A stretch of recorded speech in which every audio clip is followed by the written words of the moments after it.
ভয়াবহ ক্রাইসিসে যে বা যারা ওই ক্রাইসিস পিরিয়ডটাতে নেতৃত্ব দেয় এবং টিকে থাকে তারাই ট্রু লিডার। সমতল ভূমিতে বা স্বাভাবিক অবস্থায় নেতৃত্ব দেয়া কিন্তু খুবই সহজ কাজ, এবং দেখবেন ক্রাইসিসের সময় নতুন নেতৃত্ব তৈরি হয়। বিপদের সময় কিন্তু দেখা যায় যে অনেকে পালিয়ে যায় বা বেঈমান হয়ে যায় বা নিজেকে স্রোতের সাথে গা ভাসিয়ে দেয়, কিন্তু মানুষ তাদেরকেই পছন্দ করে যারা স্রোতের বিপরীতে চলে, যারা ব্যতিক্রম, যারা নির্ভেজাল, যাদের মধ্যে ব্যক্তিত্ব এবং তাদের আচরণের মধ্যে মানুষ মিল পায়, যারা সহজ সরল স্বাভাবিক, অতি চালাক, অতি মাত্রায় ঠকানো মানুষকে মানুষ পছন্দ করে না।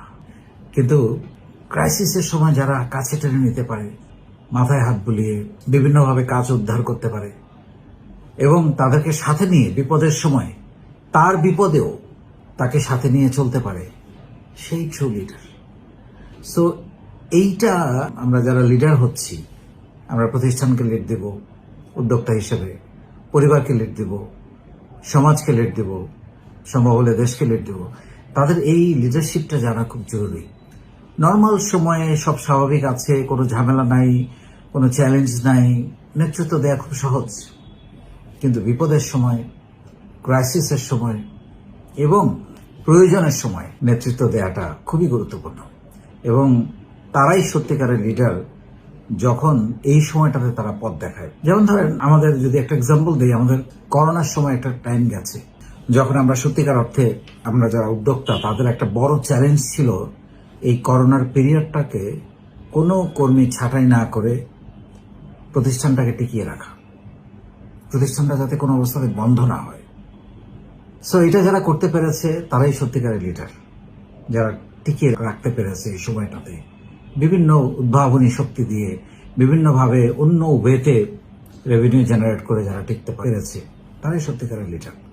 সো এরকম আরো অনেক কিছু, সমাজের ক্রাইসিসে, দেশের ক্রাইসিসে, পরিবারের ক্রাইসিসে, যে সত্যিকারের, যেমন পরিবারে যখন একটা ক্রাইসিস দেখা দেয়, পরিবারের জ্যেষ্ঠ কেউ একজন, বাবা মা বা ভাই বোন, কেউ একজন ভয়ঙ্কর একটা বিপদে পড়ে বা অসুস্থ হয়, তখন তার দায়িত্ব কে নেয় সেটা হচ্ছে দেখবার বিষয়, এবং তখনই নেতৃত্ব তৈরি হয়।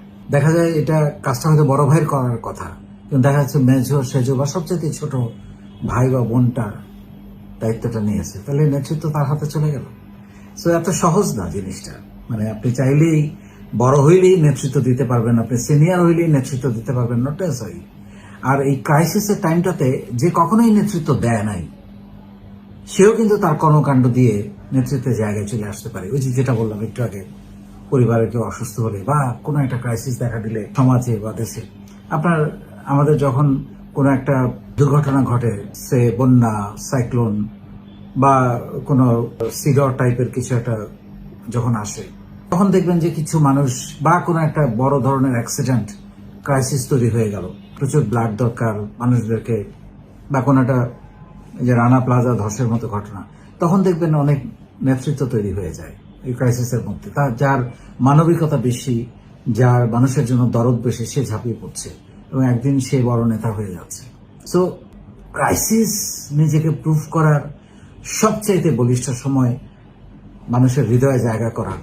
তখন যদি আপনি ফাঁকি দেন, পালিয়ে থাকেন, ভয়ে থাকেন বা সুযোগ নেন, বা মানুষ পছন্দ করছে না তার বিপরীতে অবস্থান নেন, আপনি নেতৃত্ব হারাবেন, আপনাকে আর কেউ পছন্দ করবে না, এবং আপনার আগের সমস্ত কর্মকাণ্ড মানুষ ভুলে যাবে। এটাই দুনিয়া, এটাই রিয়েলিটি।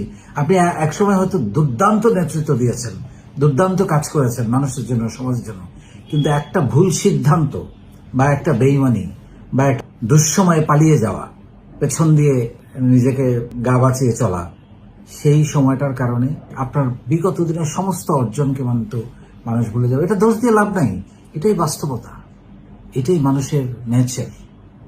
মানুষ বর্তমানকে নিয়েই বেঁচে থাকে, বর্তমানকেই দেখে। তবে আমি ব্যক্তিগতভাবে মনে করি একটা মানুষকে তার পুরো জীবন দিয়ে বিচার করা উচিত, দেখা উচিত, জাজমেন্টাল হওয়া উচিত না, তাই না? কিন্তু বাস্তবতা হচ্ছে এটা। সো খারাপ সময়ে নিজের সত্যিকারের নেতৃত্বটা যাচাই করার একটা সুযোগ আছে সেটাকে। নেতৃত্বের কাজ কি, লিডারের কাজ কি? পথ দেখানো, কমপ্লেইন করা না, সমস্যার সমাধান করা এবং সমাধানের পথ দেখানো। তার যে ভেতরে যে ইনফরমেশনটা রয়েছে, তার ভেতরে যে আবেগ অনুভূতি রয়েছে, সেটা ছড়িয়ে দেয়া, মানুষের মনে ট্রান্সফর্ম করা, এটাই ট্রু লিডারের কাজ।